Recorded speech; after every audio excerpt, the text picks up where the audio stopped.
ನಮಸ್ಕಾರ, ರಿವ್ಯೂ ಚಾನಲ್ಗೆ ಸ್ವಾಗತ. ನಾನು ಸೌಖ್ಯ ಗಾಂವ್ಕರ್.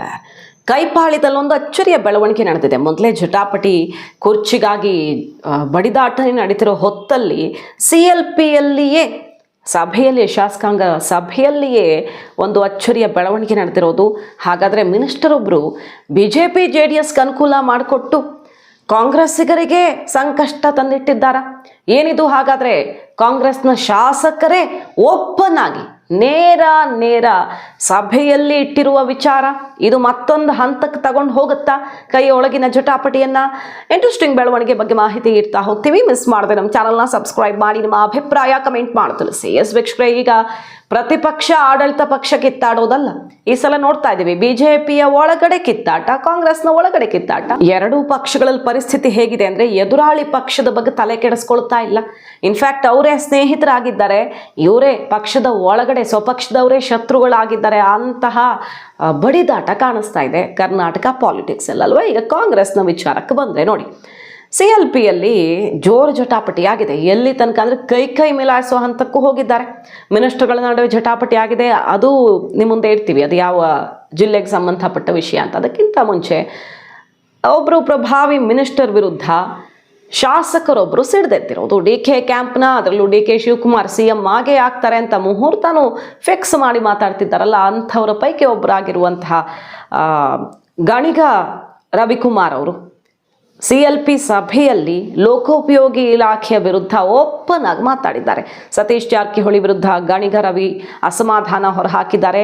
ನೇರ ನಮ್ಮ ಹಳೆಯ ಬಿಲ್ಲನ್ನು, ಅಂದರೆ ಕಾಂಗ್ರೆಸ್ಸಿಗರ ಹಳೆಯ ಬಿಲ್ಲನ್ನು ಲೋಕೋಪಯೋಗಿ ಇಲಾಖೆ ಕ್ಲಿಯರ್ ಮಾಡಿಕೊಡ್ತಿಲ್ಲ, ಆದರೆ JDS ಮತ್ತು BJPಯವರ ಬಿಲ್ಲನ್ನು ಕ್ಲಿಯರ್ ಮಾಡಿಕೊಡ್ತಿದ್ದಾರೆ ಅಂತ ನೇರ ಗಣಿಗ ರವಿಕುಮಾರ್ ಸತೀಶ್ ಜಾರಕಿಹೊಳಿ ವಿರುದ್ಧ ಗುಡುಗಿರೋದು ಈಗ ಕುತೂಹಲಕ್ಕೆ ಕಾರಣ ಆಗಿದೆ.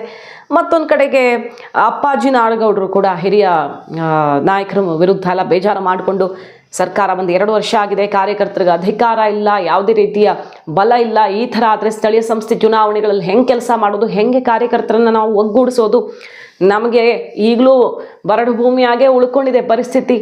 ಒಂದು ಕಡೆ ಅಲ್ಲಿ ಶಾಸಕರೇ ಅನುದಾನ ಇಲ್ಲ ಅಂತ ಬಾಯ್ ಪಡ್ಕೊಳ್ತಿದ್ದಾರೆ, ಈ ಕಡೆ ಇವ್ರು ಹೇಳ್ತಿರೋದು ನಿಗಮ ಮಂಡಳಿ ನಿರ್ದೇಶಕರ ನೇಮಕಾತಿನೂ ಮಾಡ್ತಾ ಇಲ್ಲ, ಕಾರ್ಯಕರ್ತರಿಗೆ ಬಲವನ್ನು ತುಂಬ್ತಾ ಇಲ್ಲ, ಈ ಕಡೆ ಕ್ಲಿಯರೂ ಆಗ್ತಿಲ್ಲ, ಬಿಲ್ ಕೂಡ ಕ್ಲಿಯರ್ ಮಾಡ್ತಿಲ್ಲ. ಸೊ ನಮ್ಮ ಸರ್ಕಾರ ಬಂದು ಕಾರ್ಯಕರ್ತರಿಗೆ ಏನು ಅನುಕೂಲ ಆಗ್ತಿದೆ, ಪಕ್ಷದ ಒಳಗಡೆ ಏನು ಅನುಕೂಲ ಆಗ್ತಿದೆ ಅನ್ನುವಂಥ ಆಕ್ರೋಶ ಸಿಡಿದಿರೋದು ವಿಶೇಷವಾಗಿ ಸತೀಶ್ ಜಾರಕಿಹೊಳಿಯ ನೇರ ಟಾರ್ಗೆಟ್ ಆಗಿದ್ದಾರೆ ಈ ಮೀಟಿಂಗಲ್ಲಿ ಅನ್ನೋದು ಇಂಟ್ರೆಸ್ಟಿಂಗ್. ಇನ್ನು ಸರ್ಕಾರದ ಬಂಡವಾಳವನ್ನ ಯಾವ ರೀತಿ ಶಾಸಕರುಗಳೇ ಬಿಚ್ಚಿಟ್ಟಿದ್ದಾರೆ ನೋಡಿ. 2 ವರ್ಷದಿಂದ ಆಶ್ರಯ ಮನೆಗಳನ್ನು ಕೊಟ್ಟಿಲ್ಲ, 2 ವರ್ಷಗಳಿಂದ ಆಶ್ರಯ ಮನೆಗಳನ್ನು ಕೊಟ್ಟಿಲ್ಲ. ಕ್ಷೇತ್ರದ ಬಡವರಿಗೆ ನ್ಯಾಯ ಕೊಡೋದು ಹೇಗೆ?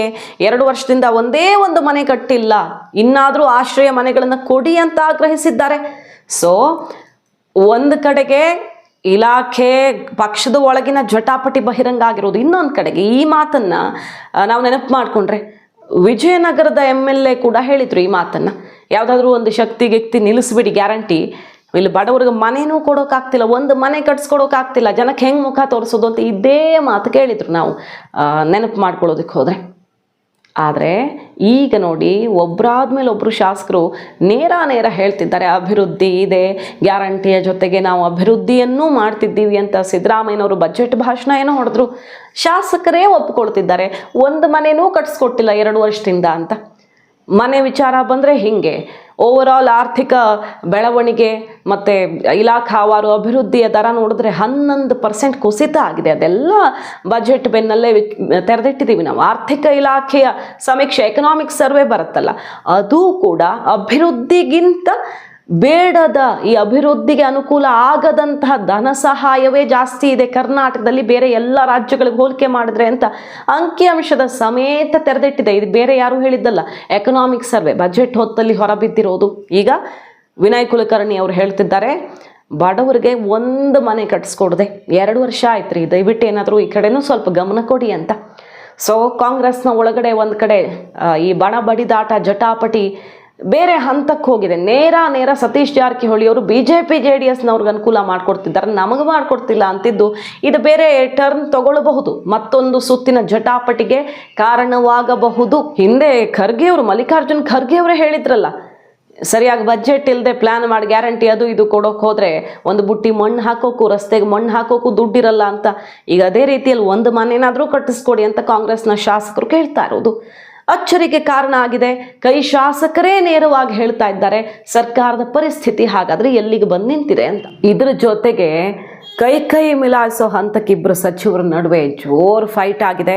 ಶರಣ್ ಪ್ರಕಾಶ್ ಪಾಟೀಲ್ ಮತ್ತು ಬೋಸರಾಜು ಅವ್ರ ನಡುವೆ ಸಿಕ್ಕಾಪಟ್ಟೆ ಗಲಾಟೆ ಆಗಿದೆ. ಯಾವ ವಿಷಯಕ್ಕೆ ಅಂದರೆ ರಾಯಚೂರು ವರ್ಗಾವಣೆಗೆ ಸಂಬಂಧಪಟ್ಟಂತೆ ಬೋಸರಾಜು ಅವರು ಆಕ್ಷೇಪವನ್ನು ತೆಗಿತಾರೆ. ನಾನು ರಾಯಚೂರು ಜಿಲ್ಲೆಯವನು, ನಾನು ಉಸ್ತುವಾರಿ, ನನಗೆ ಹೆಚ್ಚು ಪವರ್ ಇದೆ ಅನ್ನೋ ರೀತಿಯಲ್ಲಿ ಜೋರು ಜಟಾಪಟಿಯಾಗಿದೆ. ಅದರಲ್ಲೂ ಶಾಸಕ ದದ್ದಲ್ಗೆ ಈ ಲೆಟರ್ ಕೊಟ್ಟಿದ್ದಕ್ಕೆ ಸಂಬಂಧಪಟ್ಟಂತೆ ಬೋಸರಾಜು ಸಿಟ್ಟು ಮಾಡಿಕೊಂಡು ಮಾತು ಬೆಳೆದ ಕೊನೆಗೆ ಮಿನಿಸ್ಟರ್ಗಳಿಬ್ಬರು ಕೈ ಮಿಲಾಯಿಸೋ ಹಂತಕ್ಕೆ ಹೋಗಿ ಗಲಾಟೆ ನಡೆದಿದೆ. ಅಲ್ಲಿ ಶಾಸಕಾಂಗ ಸಭೆಯಲ್ಲಿ ಮಿನಿಸ್ಟರ್ಗಳು ಕಿತ್ತಾಡ್ಕೊಂಡಿದ್ದಾರೆ, ಶಾಸಕರು ಮಿನಿಸ್ಟರ್ಗಳ ವಿರುದ್ಧ ತಿರುಗಿ ಬಿದ್ದಿದ್ದಾರೆ. ಇದ್ದಿದ್ದೇ ಇದು ಎಲ್ಲ ಪಕ್ಷಗಳಲ್ಲೂ ಆಗೋದೆ.